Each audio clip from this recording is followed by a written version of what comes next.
Thank you, Dabar. First of all, I would like to thank Dawn Media Group for organizing. I would like to offer our gratitude to Dawn Media Group for organizing this conference, and it's heartening to see how Breathe Pakistan is making waves. And Alhamdulillah, growing bigger than ever. Coming to your question, so first of all, we need to understand um, the concept of EVs is actually driven by a much bigger.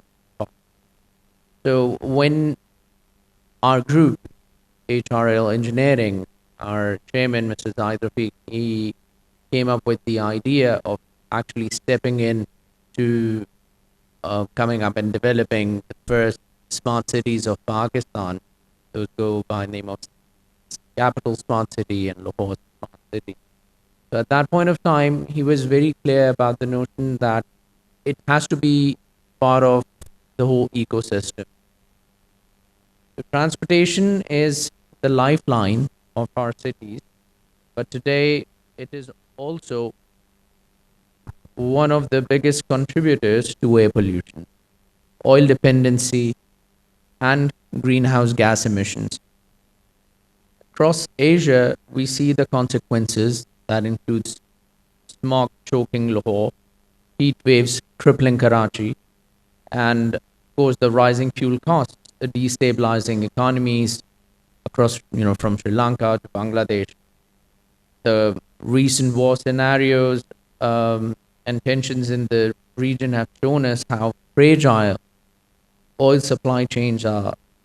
Every shock translates into higher costs for our people and greater vulnerability for our government.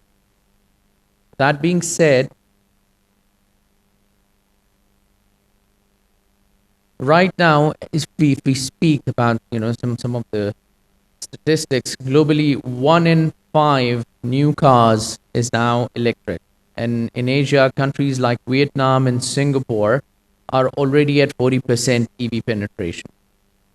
Meanwhile, as rightly said, Pakistan's transport sector emits nearly 40 million tons of carbon dioxide annually, choking our cities with smog and heat. The recent oil crisis has showed how fragile our dependency is. 20% of total global oil supply was disrupted, sending prices soaring. EVs cut this dependency, deliver cleaner air, and align us with the global climate commitments.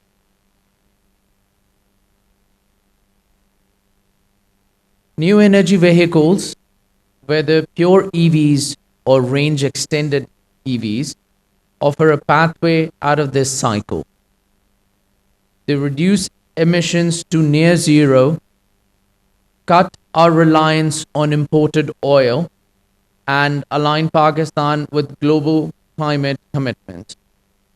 Now, it is important to understand that categorizing EVs separately from hybrids or PHEVs or conventional ICE internal combustion engine platforms is not about undermining any players. It is about clarity.